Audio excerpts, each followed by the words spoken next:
Hey pet lovers, this is Dr. Rahul Dhiman. I welcome you all to the Pet Vet YouTube channel. आज के इस video में हम discuss करेंगे कुछ ऐसे इम्पोर्टेंट पॉइंट्स जो कि हमें कंसीडर करने चाहिए जब भी हम एक नया पेट लेने के लिए जाते हैं। हम कैसे इंश्योर करें कि हम जिस पेट को बाय कर रहे हैं वो हेल्दी है या नहीं है और उसकी आगे फ्यूचर लाइफ जो है वो किस तरह से रहने वाली है। तो ये सारी चीज़ें हम कुछ पॉइंट्स में डिस्कस करेंगे। This point is minimum age of the pet. जो भी हमने पेट पपी या किटन जो भी हम लेने जा रहे हैं उसकी एटलीस्ट एज जो है 42 डेज होनी चाहिए, क्योंकि 42 डेज तक किसी भी पपी या किटन को मदर्स मिल्क और केयर की बहुत ज़रूरत होती है। सेकंड पॉइंट है clean fur without ticks and flicks. Ticks की प्रेजेंस के लिए सबसे कुछ इंपॉर्टेंट रीजंस होते हैं बॉडी में जिनको चेक करना है, जैसे perineal region, inside ears, paws और एक स्मॉल और quick scan of whole body.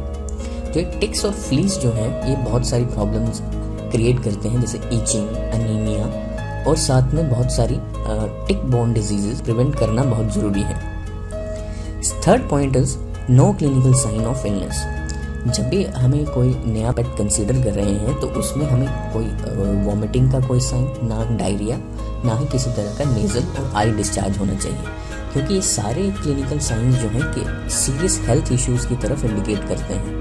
तो जिनमें ये सारे साइंस आ रहे हैं उन पपीज़ को हमें अवॉइड करना चाहिए, क्योंकि these indicate many viral disease. बहुत सारी वायरल डिजीज़ होते हैं जिनमें मोर्टेलिटी रेट जो है वो हाई होता है।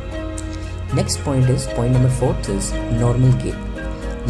आपका पपी या किटन जो है वो अपने सभी 4 लिम्स पे कंफर्टेबली वॉक कर रहा हो तो that will be good. Point number 5 is vaccination history of parents. तो पपीज़ या किटन्स जो भी हैं, जो भी बेबीज़ होते हैं, बहुत सारी डिजीज़ेस और साथ में डिजीज़ेस से फाइट करने के लिए एंटीबॉडीज़ प्लेसेंटा और मदर के मिल्क के थ्रू उनकी बॉडी में आ जाती हैं। इसलिए अगर पेरेंट्स वैक्सीनेटेड होंगे तो उनमें बहुत सारी डिजीज़ेस से फाइट करने के लिए एंटीबॉडीज़ ऑलरेडी उनके पास प्रेजेंट होंगी।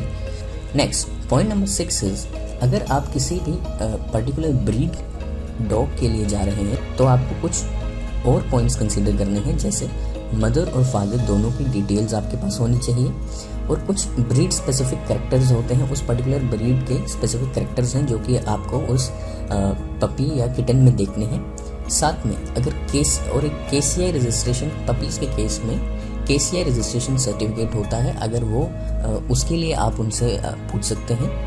और एटलीस्ट आपको ऑब्जर्व करना है मदर को बाय नर्सिंग द पपी और the kitten. Point number 7 vet visit. भी आप पेट बाय करते हैं तो एक वेट विजिट कीजिए और एक थोरो हेल्थ चेकअप करवाइए।